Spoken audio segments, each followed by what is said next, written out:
Wildsmith here. Well, today I'm going to show you my very tiny palette and some new exciting developments. So this is the tiny palette that I showed you in my last video about my very small art kit, and I'll leave a link to that video.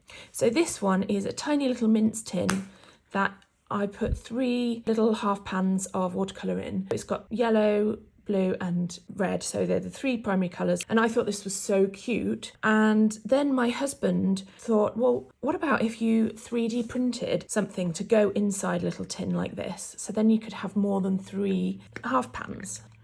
So this is what we came up with. So this is an old Vaseline tin and it's about the same size as this mince tin, maybe a tiny bit bigger. And we printed this thing that goes inside so it can actually hold 1, 2, 3, 4, 5, 6, 7, 8, 9 half pans. And it kind of reminds me of those cheese things from Trivial Pursuit. Yeah, it's really cute. So I managed to fit 9 half pans in here.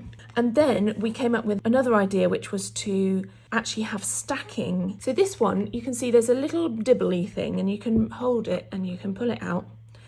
And then underneath there's another one, so you can pull that one out as well. So this was our second go at designing it. So in this one, you actually have 12 half pans and you can stack them and fit them in a tiny little tin that's this size. Isn't that cool?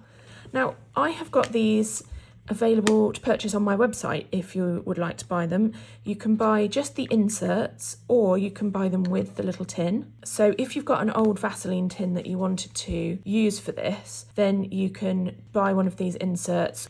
But if you don't have a little tin, then we also have the tins that you can buy. And I think they make great little gifts for people who are into art. You could mix in the lid. It's only a small little area. So this is really for just those times when you want to take something very tiny with you. Maybe if you just want to have it in your bag, just your everyday bag, just in case you get struck by the desired paint. And you know, it fits in the palm of your hand. So perfect. Let's just show you how it works. So this one, there's 9 different colours and I've spent a long time deciding which colours to pick to have in here. So I've gone for a cool and a warm yellow, a cool and a warm red, a cool and a warm blue, and then I've got a teal because that's my favourite colour, and I've got burnt umber and Payne's grey. So I felt like that was a good range with the 9 slots. I mean, the only thing with this one is this was before we put the little dibble on it, so it does rattle around a little bit, but the newer designs don't do that. They actually work quite well if you've got a small brush. You know, if you've got quite a big brush, then maybe getting into this little corner bit would be a bit tricky. But for me, because I want it to be very small, because this is like ultra portable, I'm not going to be taking an enormous brush with me anyway. You can mix in the lid, so let's have a go at that. Let's see, I've got some red here.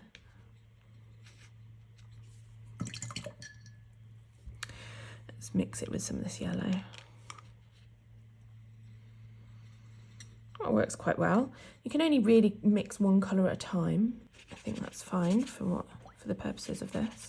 And then, you know, you'd maybe want to take a little bit of kitchen roll or something to be able to wipe this off before you put the lid back on. So this one you can sort of like hold in the palm of your hand. You could have this one here and this one there and then use your other hand and you've got a very small little thing. Whereas with this one, you need to take the little things out. But I suppose you could do it like that, couldn't you? If you wanted to, and then you could have that on the end of your hand like that. But these ones, they're a bit bigger in terms of area, so they're less deep, they're half as deep, but they are bigger a surface area, so much nicer to kind of, you don't get your brush stuck in the corners quite so much. So, and you get 12 there as well. So there you go. This is my new update to the very tiny little art palette that I did in the last video. So I hope you've enjoyed seeing this. Okay, that's it. It's a very short video this time. So I'll see you next time. Bye.